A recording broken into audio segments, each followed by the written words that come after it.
যেহেতু কার্গো ভিলেজটা that is import cargo ভিলেজটা পুড়ে গিয়েছে, যেদিন আগুনের ঘটনা ঘটে সেদিন অলমোস্ট রাত 2টা-2:30 পর্যন্ত আমরা রেখেছিলাম। মাননীয় উপদেষ্টা মহোদয় আমাদের গাইডলাইন দিয়েছেন কোথায় কী করা যায়। তার প্রেক্ষিতে আমরা কার্গো অপারেশন এখন পর্যন্ত একদিনের জন্য বন্ধ করে নিয়ে চালু আছে। এখন আপাতত 9 নম্বর গেট দিয়ে কার্গোগুলো ক্লিয়ার হচ্ছে, কিছু টেম্পোরারি শেড করার প্ল্যান রয়েছে এবং ভবিষ্যতে কত দ্রুত করা যায় সেই কাজটা আমরা চালু রেখেছি।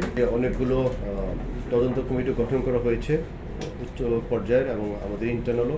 ইনশাল্লাহ সেই তদন্ত কমিটির মাধ্যমে যত দ্রুত সম্ভব এই সমস্ত ঘটনাটা কেন ঘটলো এবং পরবর্তী করণীয় কী এবং সমস্ত ব্যাপারগুলো যাতে আমরা জানতে পারবো।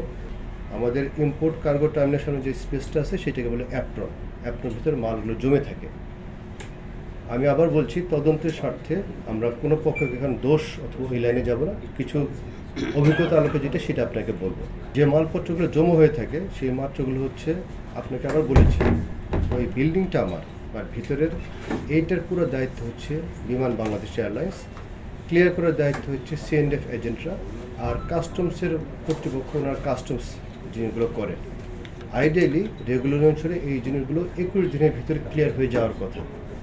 21 দিনের ভিতরে মালপত্রগুলো ক্লিয়ার হয়ে যেতে হয়, কিন্তু যদি ক্লিয়ার না হয় এই 3 কর্তৃপক্ষ মিলে জিনিসপত্রগুলো ক্লিয়ার করে।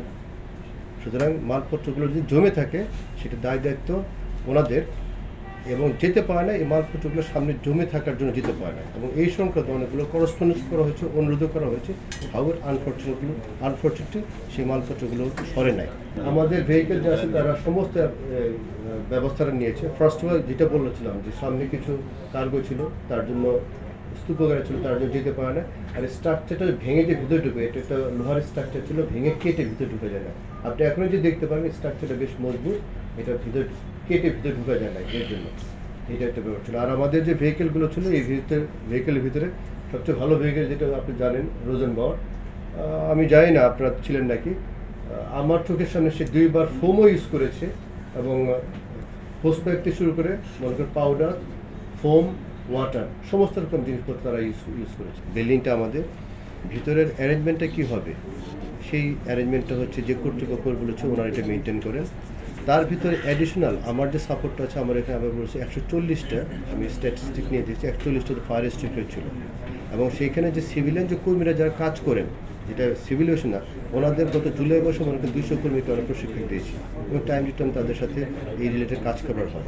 সুতরাং ভিতরে ম্যানেজমেন্টটা যে আছে পিওরলি আমি মনে করি এটা তাদের ভিতরে বর্তায়। ঠিক আছে। আর আপনি যেটা বললেন যে আপনার ওই যে কেন তাদের প্রাথমিকভাবে আমরা নিয়ন্ত্রণ করতে পারে না, সেটা আমাকে আমরা একটা তদন্ত কমিশন বের করুক যে তাদের কোনো গাফিলতি ছিল নাকি। আমি যতটুকু জানি যে স্ট্রাকচারটা ছিল হ্যাভি, সেখানে কেটে ভিতরে ঢুকতে পারে না।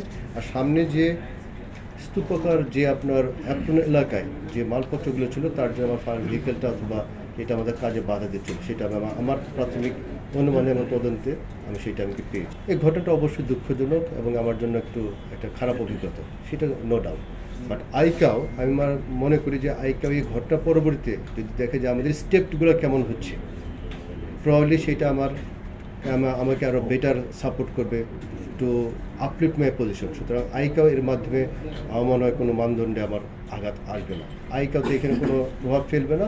সাবসিকুয়েন্টলি যে কমিটিগুলো আসবে সেগুলো যদি আমরা কমপ্লাই করলে আমি মনে করি সেটার মধ্যে আমাদের ইমেজটা যে আরও বেটার হবে, যেটা আমাদের একটা ঘটনা ঘটবেই, কম হোক বেশি হোক, আমার চেষ্টা থাকবে যেটা মিনিমাইজ করা যায়। সুতরাং তদন্ত কমিটি ওনাদের প্রতিবেদন কিছু আসবে, কিছু রেকমেন্ডেশন আসবে, সেই রেকমেন্ডেশনগুলো আমরা ফলো করি। আমার বিশ্বাস তার মধ্যে আমাদের অবস্থার আরও উত্তরণ করবে সে মনে করি।